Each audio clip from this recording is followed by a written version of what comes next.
सास का garden plan, सास बहू की कहानी। कहानी की शुरुआत।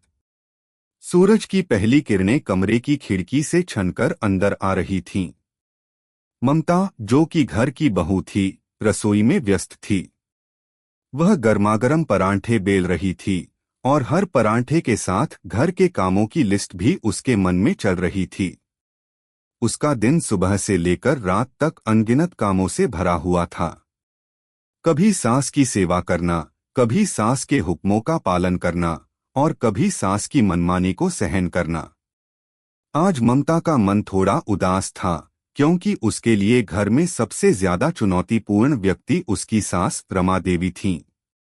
रमा देवी एक दृढ़ नायक की तरह घर में राज करती थीं। उनकी आंखों से जो आदेश निकलता, वह बिना किसी सवाल के पालन होता।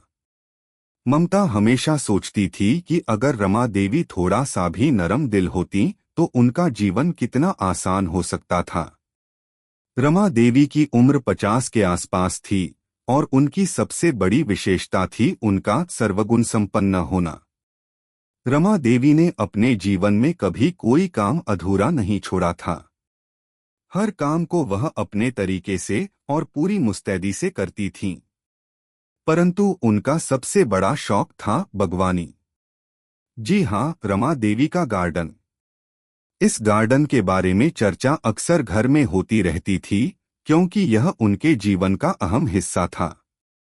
अब तक वह केवल बागवानी की शौकिया तौर पर करती थीं, परंतु आज कुछ नया करने की सोच रही थीं। सास का गार्डन प्लान। एक सुबह ममता रसोई में चाय बना रही थी जब रमा देवी कमरे से निकली और ममता के पास आकर बोली, ममता, मुझे तुमसे एक जरूरी बात करनी है। क्या बात है मम्मी जी? ममता ने सिर झुकाकर पूछा और चाय की ट्रे को सही तरह से रखते हुए रमा देवी की ओर देखा। रमा देवी ने हिम्मत जुटाकर कहा, देखो ममता, अब तक मैंने बागवानी में सिर्फ फूल और पौधे लगाए हैं, पर इस बार मैं कुछ नया करना चाहती हूँ। इस बार मैं अपने गार्डन को अलग तरीके से सजाऊंगी।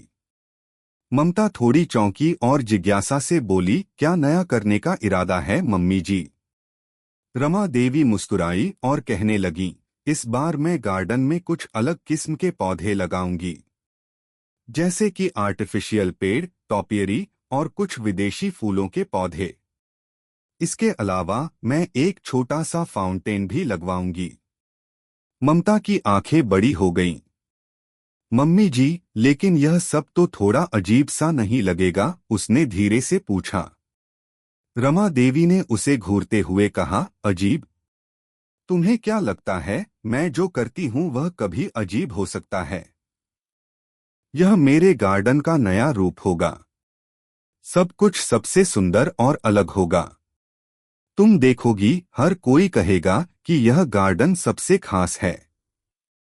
ममता ने सिर झुकाकर, अगर आप ठीक समझती हैं, तो कहकर बात खत्म कर दी। वह जानती थी कि रमा देवी को कोई राय नहीं दी जा सकती थी। उनका मन पहले से ही ठान चुका था। गार्डन की शुरुआत। सास के इस नए गार्डन प्लान को लेकर घर में एक हलचल सी मच गई थी। रमा देवी ने एक स्थानीय माली को बुलाया और उसे गार्डन को नया रूप देने का आदेश दिया। घर के आंगन में काम शुरू हो गया। ममता ने देखा कि माली के साथ साथ कई और लोग भी गार्डन में काम करने आ गए थे। रमा देवी हर दिन गार्डन के कामों का निरीक्षण करती और ममता को भी उनके साथ शामिल होने का आदेश देती। ममता ने देखा कि रमा देवी के गार्डन के हर पहलू को लेकर बहुत विचारशील थीं। जैसे जैसे काम बढ़ता गया, ममता की समझ में आने लगा कि रमा देवी का यह गार्डन सिर्फ पौधों का संग्रह नहीं था, बल्कि यह उनका एक व्यक्तिगत सपना था। रमा देवी की योजना थी कि गार्डन में हर चीज को अलग अलग जोन में बांटा जाए, एक हिस्सा फूलों के लिए, एक हिस्सा फल और सब्जियों के लिए और एक हिस्सा सजावटी पौधों के लिए। इस नए गार्डन को तैयार करने में महीनों का समय लग गया, लेकिन रमा देवी ने हर रोज इसे अपने तरीके से सजाया और सुधारने का काम किया। गार्डन के अजीब परिणाम। एक दिन गार्डन का काम पूरा हुआ। रमा देवी का गार्डन अब किसी सुंदर पार्क की तरह लगने लगा था, लेकिन यह इतना अजीब भी था कि कोई इसे देखकर हैरान हो सकता था। विदेशी फूलों की रंग-बिरंगी बगियां थीं, लेकिन हरियाली की कमी महसूस हो रही थी। आर्टिफिशियल पेड़ और टॉपेरी के साथ साथ एक छोटा सा फाउंटेन भी गार्डन के बीचों बीच रखा गया था। ममता ने देखा कि गार्डन का यह रूप जितना खूबसूरत था, उतना ही असामान्य भी था। यह गार्डन परंपरागत नहीं था। यहाँ हर चीज ने एक आधुनिकता और गजब का अनोखापन पैदा किया था। ममता ने महसूस किया कि रमा देवी का यह गार्डन सिर्फ पौधों का नहीं, बल्कि उनके जीवन के भी प्रतीक के रूप में विकसित हुआ था, जहाँ पुराने और नए का मिलाजुला रूप था। अंत में सास का समर्थन। रमा देवी ने गार्डन के नवनिर्मित रूप को देखकर गर्व से कहा, देखा ममता, यह गार्डन अब एकदम अलग और खास है। अब लोग इसे देखकर कहेंगे कि यह गार्डन किसी भी अन्य गार्डन से बेहतर है। ममता ने मुस्कुराकर कहा, हाँ मम्मी जी, आप सही कह रही हैं। यह गार्डन सच में अनोखा है। रमा देवी ने ममता को देखकर आशीर्वाद दिया और कहा, तुम्हारे बिना इस गार्डन को बनाने में मुझे पूरा सहयोग नहीं मिल पाता।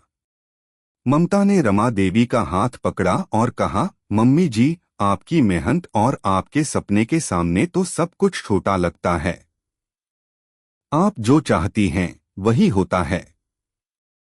रमा देवी ने ममता को गले लगाते हुए कहा, सास और बहू का रिश्ता ही ऐसा है ममता। कभी कुछ अजीब, कभी कुछ खास, लेकिन हमें एक दूसरे का साथ हमेशा चाहिए। समाप्त। यह कहानी दिखाती है कि सास और बहू का रिश्ता हर दिन नई दिशा में विकसित होता है। कभी गुस्सा और शिकायतों से भरा होता है, तो कभी प्यार और समझदारी से। रमा देवी का गार्डन न सिर्फ उनके विचारों और सपनों का प्रतीक था, बल्कि यह उनके रिश्ते की भी नई परिभाषा गढ़ने में मदद करता है। अगर आप अपनी माँ से प्यार करते हो और उनको खुश देखना चाहते हो तो चैनल को सब्सक्राइब करो, लाइक करो। बहुत ही जल्द आपको खुशखबरी मिलेगी।